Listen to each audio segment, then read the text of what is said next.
Listen like YouTube. It is your boy, the real CT, and I am back in this thing. This is CT Live, and you know I'm only bringing you nothing but real moments, real headlines, real life, real CT, you guys. We got to get into some things. Part two of the Potomac Real Housewives Potomac reunion came on this past Sunday, and I got to give y'all my thoughts. I got to give y'all my thoughts. And I want to hear yours too. If you are new to the channel, please look around. Be sure to like, comment, and subscribe, and turn on your notifications so you know when I go live or when I upload a new video, you guys. So let's get into this because I just like I'm not even gonna hold y'all. I was a little bored with part two. I don't know why. I just was bored. Like bring Karen out already.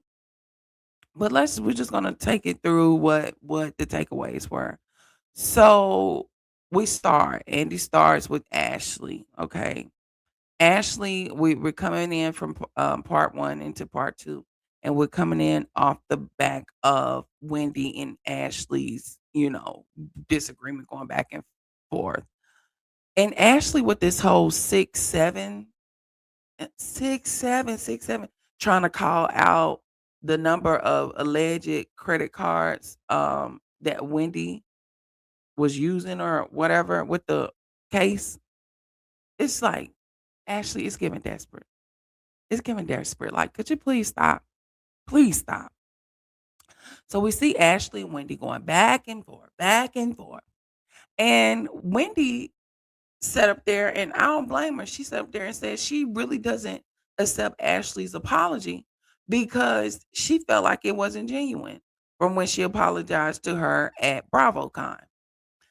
Stacy went back and told Wendy that Ashley said, Wendy has been hurtful to the people in the group.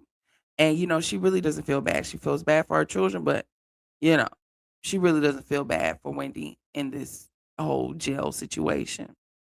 So I said, well, good gracious. Good gracious. If Stacy don't do nothing else, Stacy gonna lie.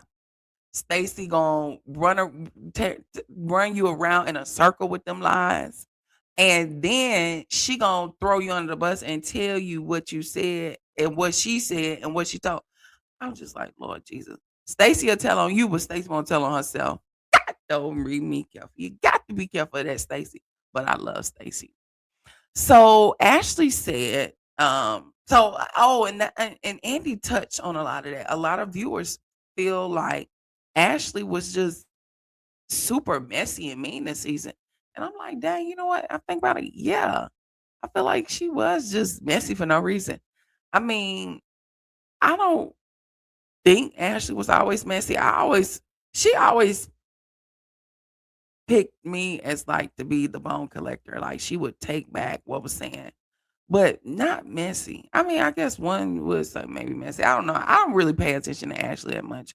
I'm not even gonna hold you, you know, because the storylines in Ashley World, I feel have run stale a long time ago. But hey, it is what it is. Ashley says that she's always been this messy, or she's always been messy. She says she feels like people see it more now because the group dynamics have changed with Karen being gone. And so then Giselle Giselle, she puts her input in, and she said that back then the girls, all of them, they used to have tougher skin. And so then they show that clip of Karen talking about clinkety clank to Ashley. I fell out. And I thought about it. I said, well, maybe they did have to have tougher skin because they did used to go low with the clinkety clink. And then Giselle said she'll tell Karen's truth, her drunk truth, her cheating truth, her money truth. I said, oh, maybe so. So they pretty much were saying that the new girls like Kalarna and Angel, they're too sensitive. And so Ashley was saying, and I'll agree with that. I'll give Ashley that. I feel like, yeah, they used to, all of them with Robin, Monique, all of them, the whole binder situation, they go hard. and nobody was babysitting feelings then. So she said that she thinks she needs to learn how to adapt to the sensitivity of the group and the dynamics now or whatever. So, um, jump over to Angel. And I can't remember what Andy asked her, but she said that she wish I think it was something about how did she like her first season or whatever. She said she wish, check this out. She wished she had shown a more funnier and bubblier side. Huh, you think, Angel? You think? Because you was very sad. Now, I'm grant you, I did feel bad a couple of times. I felt like they was just picking on you, picking on you. But it's like I felt like it was like that new to the group pick, like, oh, let's get her, and she kind of folded under pressure. But even with that, she couldn't just it wouldn't roll off her shoulder.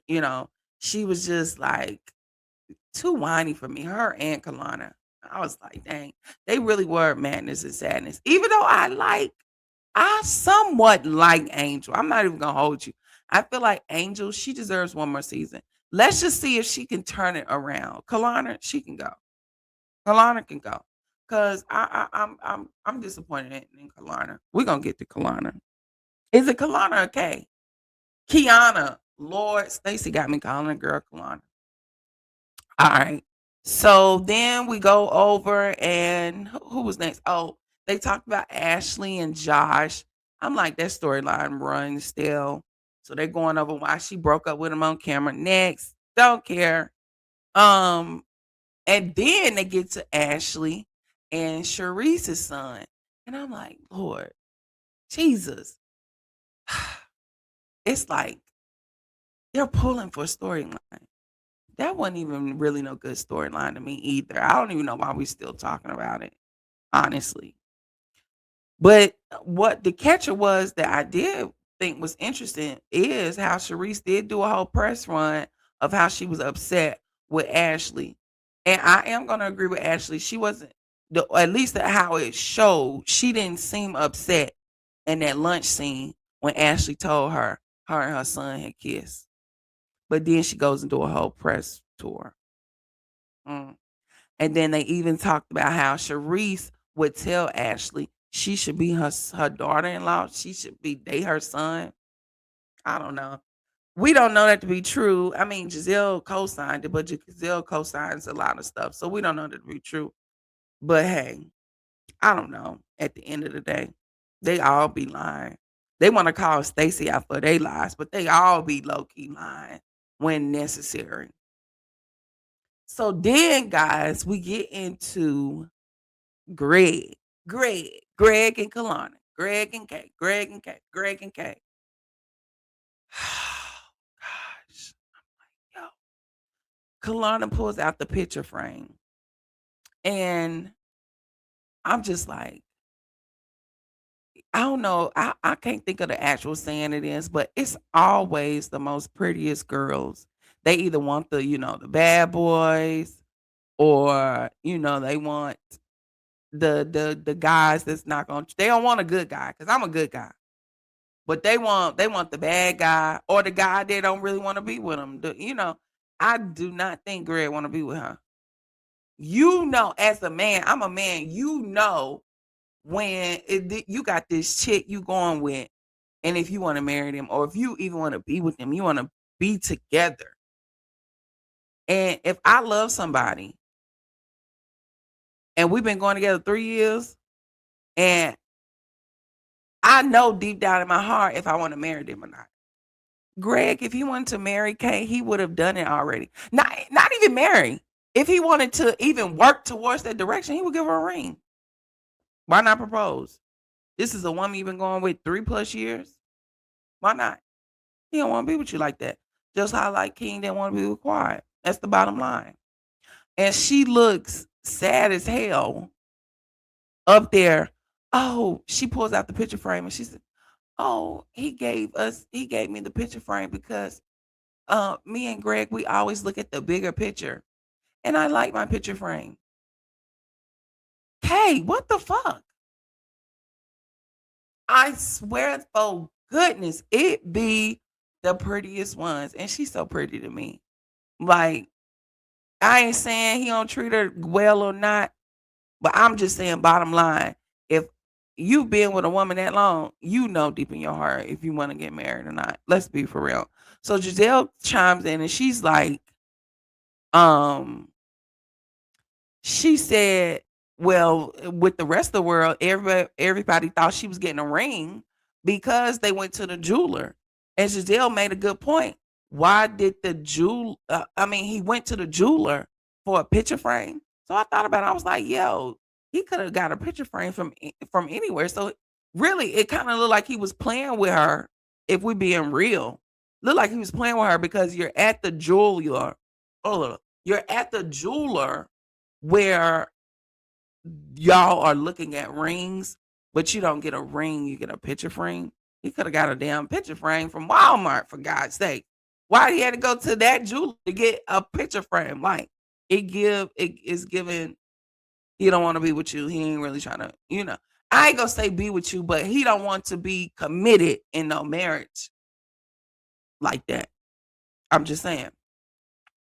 So, Kay, she chimes in, she's like, "Oh, I understand." They rolled a clip that Giselle was like, she ain't never gonna get no ring because she done moved back in and all this stuff. And she was like, "This is how we like to do it." Okay, Kay. Kay, keep taking up. You're looking stupid on TV. You look stupid then. I'm sorry, and I hate to say stupid, but I'm just calling like it is. I'm with your mama. You move out to move back in because he bought you a condo. It's giving you like the things he buys, and you don't really want the ring. So stop making, and that's what the viewers were saying. Stop making people think you want the ring and that he's not giving you the ring because maybe that's not something you really want. Maybe you just want some of the money. Hmm. Hmm. Oh, okay. Giselle said that she's an old auntie, so she thinks that way. And so, I said to myself, it's giving sugar baby. It's what it's giving. It's giving sugar baby. And they were saying that she needs to stop making people think Greg gonna put a ring on it. Okay. And why did Angel during this part? Why did Angel, you guys, try to chime in and take up for Kay? And did Kay do a little chin checking? Because Kay said she could speak for herself. It was the way she said it.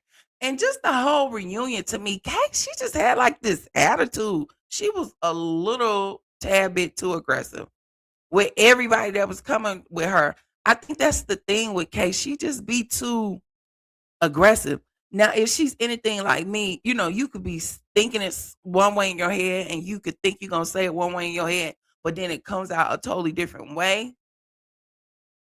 And then in that case, you need to be able to apologize for the way you say things. But it don't look like Kay apologizing for nothing she said. She's saying it, that's how she feel.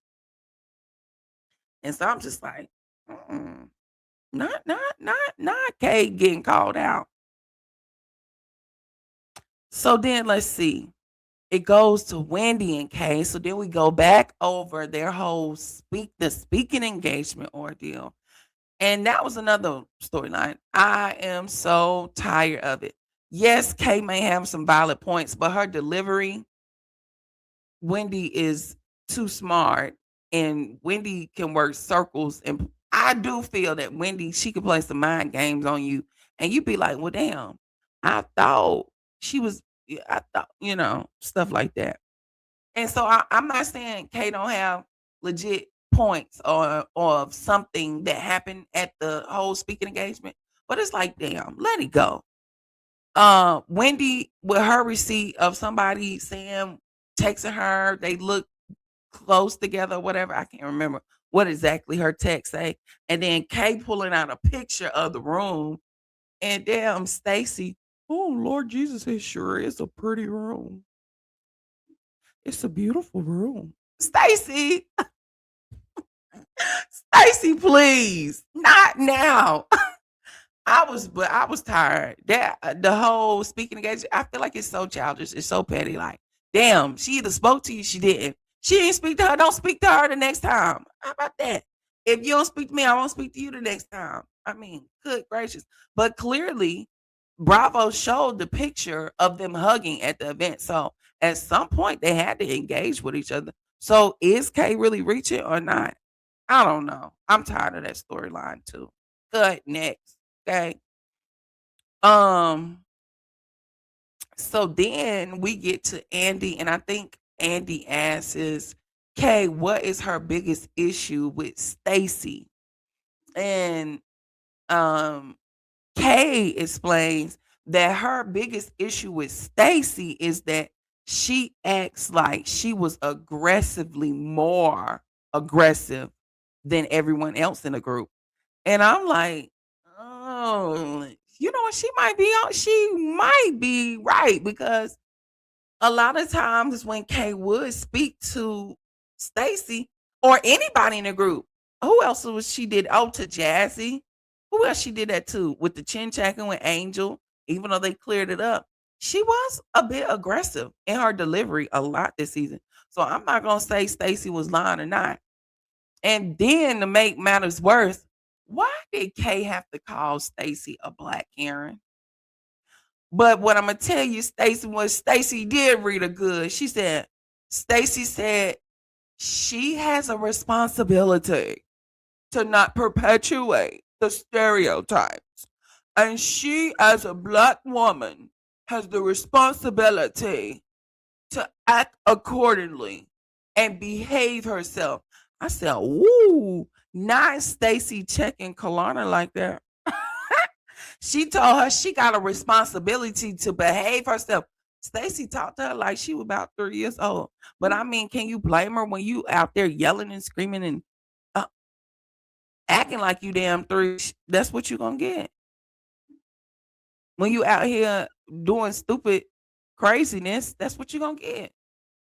Okay, wake up, Kay. Stand up, Kay. I was rooting for you, Kay. We were all like Tara. I need to do a review on that too, y'all. We was all rooting for you. Learn something from this, Kay. Damn it. I really want to like Kay. And I still have somewhat of a like for Kay, but I did not like her this season. It was get the only episodes that I say I thoroughly enjoy her was in Colorado when she was crying or high or whatever she had going on. I felt like that was the nicest I seen Kay this season. And prior to that, when she was just a friend of the show, I felt like she was always nice. You know, she gave her opinion, but now it's just and so it gives like, is it because she's dealing with stuff at home? Is it because this situation with Greg or what? And I hate for Kay to do those friend seasons, get promoted as a housewife, and then be demoted. I don't know what they're gonna do with Kay. If she gets one more season, I need her to step it up and I need her to be a good girl, nice girl. I'm not saying she gotta agree with everybody. I'm not saying she can't give rebuttals or speak her opinion, but it's a way that she should, like Stacy said, behave, act accordingly. It's a way she should do things. I definitely agree with that. So I'm just like, damn, Kay going out sad. Then they jump over and Kay talk about Stacy tried to kill her with the cheese. I'm like, the cheese really, Kay? It's just like Kay just be pulling for anything she can. Anything. I don't know if it's the new because this is her first season with the a house. What I can't remember what they hold, the flute or whatever. That she's a housewife or what. But it's just like I liked her better as a friend. I feel like she was more happy. So fast forward, we jump over. Jazzy comes out. Now Jazzy's sitting up there in that dress amongst everybody else. It's a no for me, dog. It's a no. It's a no for me. It's a no. Now I seen the pictures Bravo put out of her, and it looked a little. But then the pictures she put out of herself, it looks good. She looked good in the dress. But I'm not. I'm not gonna lie. That's not my favorite look of out of all of them. That's not my favorite one. Um. So let's see. Jazzy comes out and they start with Jazzy and Kay's relationship. And I think Andy asked, like, where do they stand now? And Jazzy says, apparently, they pretty much stand nowhere when they see each other and they don't speak. So apparently, they saw each other on the train the day before the reunion, and Kay didn't speak to Jazzy. And so Jazzy's like, "Oh, you saw me. You just didn't want to speak." Kay said she didn't recognize her. She didn't look the way she looks now. She didn't recognize her. So Giselle had me weak at this part because Giselle was like, what do you mean? Like, it's like, Giselle, shut up. Like, let the girl have one. Giselle was not letting none of them have one. And she did it a couple times after that. I can't pinpoint each one because I can't think of it right now. But she did that a couple times after night. And I know for certain one of them was with Kay when Kay was like, oh, I didn't know her. I didn't see her. I didn't recognize her. She was like, what do you mean you didn't recognize her? She looks the same. And then it's the laugh. I'm like, damn, Giselle not letting up. She ain't letting her have nothing. So let's see. So then Jazzy jumps in and she started talking about her whole issue with Kay. And she says how Kay had so much to say about Wendy, and she didn't even tell the half of what Kay said. Now I'm about to get with Jazzy too. Jazzy disappointed me as well. And I like Jazzy. I still like Jazzy. I feel like Jazzy did okay this season as the friend. I feel like she did pretty good. Like, we seen her when she needed to. She was fun. You know, I feel like she did a good job as the friend of. But the reunion, Jazzy gets an F for me. Jazzy gets an F for me because I don't know if it's the whole young girl. I'm not saying all of the ladies don't have moments of going back and forth or screaming, but I just felt like Kalarna and Jazzy, well, not Kalarna, Kay. I feel like they were extra loud, extra um agitated, and extra aggressive. Borderline. I'm like, Tia, borderline. What did Tia say? Borderline. Oh, borderline unhinged. Both of them. A little borderline unhinged, honestly. Especially with that fork scene. I was like, yo. So, but rewind. So Jazzy and Kay, they're going at it. They're going at it about the whole train scene, about what Kay said to Jazzy about Wendy. And so then Kalana jumps in and she says, don't waste her 15 minutes of fame on talking about Kay. Kay said, don't, to Jazzy, don't waste your 15 minutes of fame talking about me. I'm like, oh, Kay, pump your mother brakes. Please stop. Stop. It's not like you was that girl on the show. Now, if you was that girl on the show, then you could say something like that. But it's not giving you that girl, okay? You going out real sad along with Madness over there. Sadness, Madness, whatever their name is. So if you get another season, I really need you to step up, man. I need you to be the nice girl I know you can be because I was rooting for you, Kay. Damn it. So Jazzy allegedly drops a bomb that Kay done stole Greg from his wife. Told Remy, be careful. And everybody like, oh, like, oh, no, shut the front door. And here go Giselle. Time out, time out. Wendy said, no, time in. We need to hear this. So they go back and forth, they little screaming match. And I'm just like, what we need the word. What's the word? I'm gonna have to do some digging on that. Because what's the word? Oh, but you know what? I take that back. I ain't gonna dig.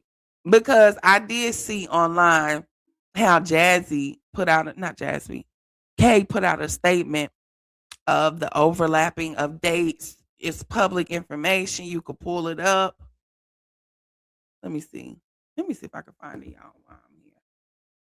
She put out a statement. Oh, here you go. Here you go. Here you go, y'all. Let me show it to you. She put out a statement over this. And I don't blame her because if this is something that's not true, that's kind of like, But now, shoot, when you a public figure, we don't know what's true, honestly. But I mean, if something ain't true, I will put out a statement too. Because you don't want nobody lying on your name. But when it comes to reality TV, you never know what people, you know what I'm saying? Okay, here it go. Oh, there it go. Who's acting stupid for a second?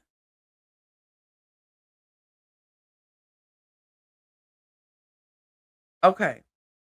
And this is what she say. She says, I can't see the top. It's something about tonight's episode crossed the line and warrants a response. And I agree. It does warrant a response. When you call somebody, when you coming for somebody's character, that on that kind of level, yeah, you need to clear this up. She says, for clarity, I met Greg during CIAA weekend in 2022. His divorce had already been finalized. That timeline is factual and verifiable. Okay, where's the factual and verifiable at? Oh, well, we gotta go pull the divorce decree. Okay. How do we know y'all really met then? But okay, go off. There was no overlap. We take the protection of our family serious. False claims that impact our family, especially where children are concerned, are unacceptable and have consequences. She says reality television invites commentary, which is what we're doing. It says it does not justify misinformation or fabricated narratives. And I agree. That's why I don't ever report anything, okay, that's not out there. And if it's something that we don't know, we say allegedly. It says, she says, repeating a claim does not make it true. Facts do not change to fit storylines. I will not engage in performative conflict. I will address misinformation directly. And I am not a bench you can ride. I know that's right, Kalana. The record is clear. Now, I'm gonna give you that one. I'm gonna give you that one, Kay. I'm gonna give you that one. Now you did your big one with that one. She did a big one with that one. That end where she say, that now that's a caption. I'm gonna have to write it down. I am not a bitch you can ride. Oh, I know that's right. You better tell him, Kalana. Tell him, Kay. Now I'm with you on that one. So let's see. So all of that happened. That bomb is dropped, you guys. So then we move over to Jazzy and Tia. And first, we talk about just Tia, her coming on the show. And Tia did say that it was a culture shock for her. She was worried that people wouldn't get her sense of humor. As I think she said she looked at Lisa Vanderpump, and a lot of times people didn't get her sense of humor with their whole accents. And she said she was hoping that didn't lead to any breakdown in the friend group. So then they touched on her husband, why we don't ever really see her husband. And she said her husband, he's more of a corporate person. That's why we didn't see him. But she said he was offended with her for saying he's more like the nanny when she said both of them as parents are their children's nanny, pretty much. And so she said that, what did she say? She said that her love language is pretty much verbal abuse. And I was like, what? But I like Tia. I feel like she had a pretty good season. And now, would I want to see Tia back next year? I wouldn't mind it. I don't know how this gonna go though, because we got Karen coming back. I like Monique on the show. I don't know if I would want Monique as a full time or what. And I really would like Candace to come back, but I don't think that's gonna happen for a while. Because I love Candace. I met Candace in person. She is so sweet. And she smelled good. She smelled. Um, let's see. Also, then they touched on her storyline about connecting with her sister, and when they went back, to her father, her deceased father's home, the childhood home, and she said, one of the main reasons that made her reach out to her sister after her father passed is because, hold on, let me stop this. Is because she says everything she wasn't open to before his passing, she felt like he was forcing it on them or forcing it on her per se. And then when he passed away, she said everything that was associated to him, everything he had, all the stuff like that, she wanted to be near it.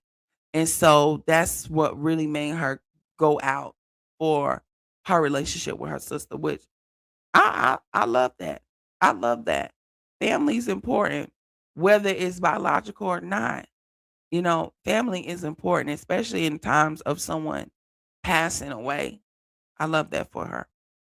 And so Giselle chimes in and kind of speaks on, which that's something I would like to see more this season, because you hear so many media outlets reporting Giselle in court fighting her father's estate, fighting her father's current wife.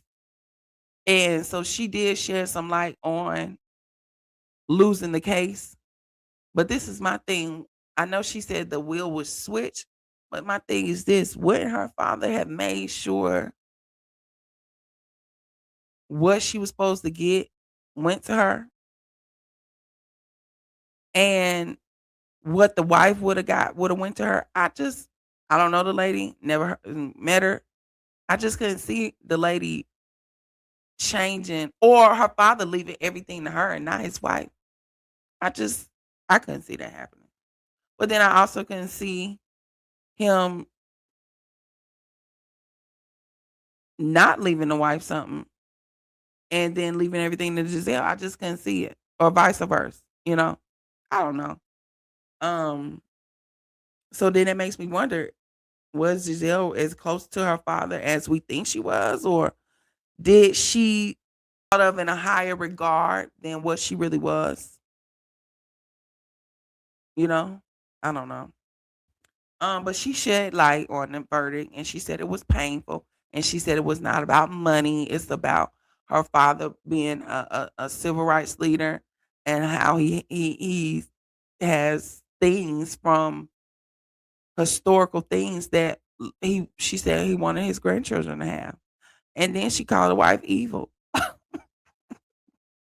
Giselle called the lady evil. I said, damn.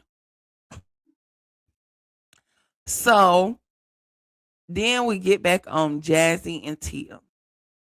And Tia calling out, I mean, not Tia, Jazzy calling out Tia because she compared the restaurant owner to her fiance at the time. And Jazzy said that could have ruined her engagement. It's like, Jazzy, come on. And like I told y'all, I like Jazzy. But Jazzy, come on. That old man at that restaurant compared to the guy you got right now would have ruined your relationship. Come on. That's giving, reaching for a storyline. The whole fork incident, I'm with Tia. It was slight unhinged. And Tia explained how she apologized prior to that scene. And then when they got in the scene, Jazzy just turned up on her. And she said her reaction was disproportionate and slightly unhinged. And I have to agree with Tia because I was like, Jazzy, why are you doing all this over a restaurant owner? Oh, the man was missing teeth, I think, if I'm not mistaken. It's like, come on, be for real. Jazzy, it was reaching. It was let me get this camera time in so I could get me a peach. Or no, I'm sorry. They don't get peaches, flute, whatever they hold. Um, so then we jump over to Stacy and this damn wedding with Jazzy. And Stacy is pretty much sticking to her lie. Stacy says they had been having problems in their friendship. Okay. Stacy said Jazzy wanted to have a moment. Jazzy said she was using a small, minute situation that happened genuinely. And the minute situation was when Stacy was telling and warning everybody that the situation they had was Jazzy recorded Stacy on the phone. I said, "Whoa, not recording because I don't like a recording a snitch ass, you know what." So everybody look like recording, recording. So then Andy looking like, "Well, what's that? What do you mean recording?" So then Stacy pulls it out of everybody. Stacy said they had a situation. She was pointing out how hard to Jazzy, and Jazzy will be on speaker. She'll make you think you could talk to her. And I guess something happened with recording a call, or I don't know, something happened. And not only did was it said that Jazzy has recorded Stacy before, but Angel raised her hand, Kay raised her hand, and Wendy raised her hand. So it's like, oh, she really is out here recording the ladies. So, but Jazzy is sticking to it was a small minute situation. It's not small and minute, Jazzy. When you got Angel, you got Kalarna, you got Wendy, all agreeing, and Stacy. Granted, they are the ones that have had the most problems with you, minus Angel. But why would they lie? Hmm. So Stacy out here recording calls. Oh, okay. Stacy, you get a big F from me. I mean, Lord, not Stacy. Jazzy, Jazzy recording calls. Jazzy, you get a big F for me from the reunion. I'm sorry. I still love you. I love your personality, but the reunion, I don't know if you just didn't feel well. I know you said your corset was doing something because of the African designer. I mean, Nigerian designer. I don't know. Maybe you had a headache. Maybe you've been sitting too long. I don't know. But it definitely gave you and Kate were slightly unhinged during this part two of the reunion. I'm just saying. That's my thought. That's my opinion. There you have it. And I still love you. I still love you, Jassy. And I'm rooting for you. I really wanted you to be a housewife, like honestly. But then when you came and you did you get a big F from me at the reunion, I was like, well, maybe she needs to stay a friend. Like I still want to see you. In what capacity? I don't know yet. I don't know yet. Because if you're recording the people in the group, Jazzy, that's not a good look. It's not. So then Monique comes out. We have her whole binder moment. And so he's really just Andy's talking to her about, why now? Why was it the time for her to come back? When he tried to get her to do, I think it was Ultimate Girl Trip, she was not in a space to do it. And she said that, she had to at some point test her growth, test her new journey of peace. And she would never know how peaceful she is if she don't put herself in a situation that's gonna not bring you peace, gonna bring you pure chaos. And so, she just goes over that. Then she gets into how she received a cease and desist at 9 o'clock the night prior to the reunion. So Stacy said, "What?" Stacy said, "What? What do you mean? What do you mean?"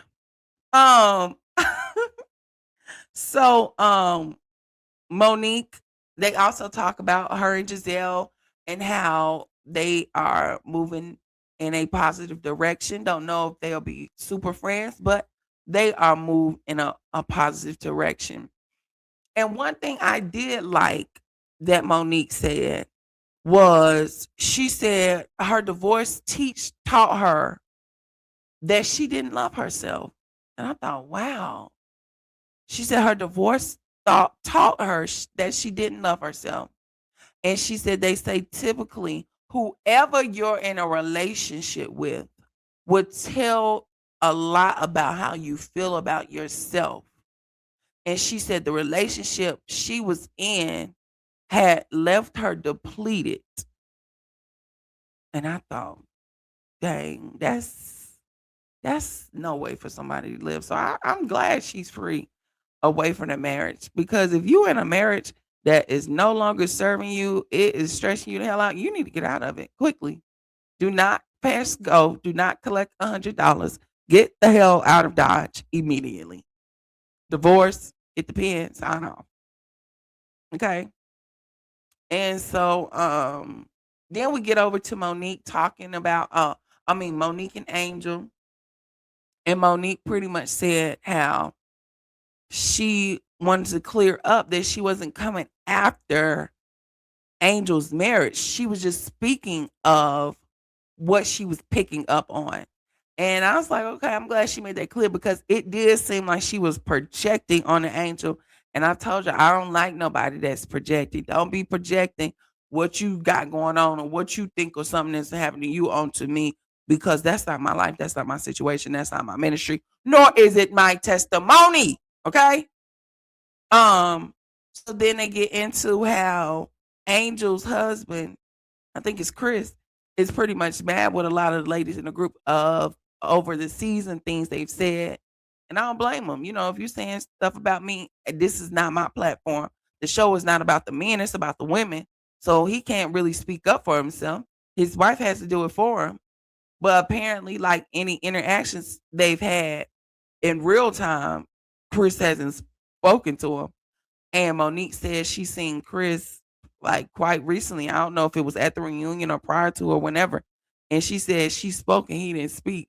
And so Angel, she tried to play it off like, oh, he's just real. Monique said, no, that was rude. He was just rude. And I was like, oh, Angel. Angel, again, if you're gonna stay in the group, you gotta sharpen up your tools. You can't let everything that people say hit you in the chest. You got to let it roll off your shoulder and come back at him. Boom. So when she would have said, oh, he's just real like that. Monique said, no, he's just rude. She said, no, you're just rude because it was rude for you. You got to be ready to. No, you're just rude because it was rude for you to project onto me what you went through. You got to be quick with it, Angel. Well, I'm rooting for you. You get another season in my book. I feel like the dynamic with Karen being back and the new girls, I feel like, I don't know. I feel like it might be TV worthy. I think. I don't know. So I'm up in the air about Kay. I don't know if I want to see Kay or not. I don't know if I want Kay to come back as a friend or what. If Kay come back, I need her to be happy like she was in Colorado. I don't need her to be doing the whole chin checking and the whole aggression. And then she, in one of the reunions, I think the last one, she said, when I look back over, I was a little harsh. Okay. And you need to drop Greg. Either get married or not. If you're not going to get married, get engaged, you're just going to be with him, stop talking about it. Find something else to talk about next season. Do not bring this storyline about marriage and you and Greg. Please don't. Talk about the bankruptcy because it's out there. Talk about the bankruptcy. That'll be good. So then we end on the note of Monique pulling out her phone and showing us some video that Bravo is not going to play for us, but they're going to play for the group. So with that being said, you guys, we got to tune in next Sunday because you know why. We'll see that take place of whatever they're talking about. If they tell us, hopefully they talk enough about it that we'll have context clues. But next Sunday is the final part. And I am looking forward to seeing the damn grand dame. I'm looking forward to seeing my girl Karen. Because Karen said, you are what? Poor and white. And on that note, y'all, this is CT Live. I am CT. You know I'm bringing you nothing but real moments, real headlines, real life, real CT. And I will see you guys in the next video. Be sure to like, comment, and subscribe, and turn on your notifications so you know when I go live or when I upload a new video. Y'all be blessed, and I'll see you soon. Peace.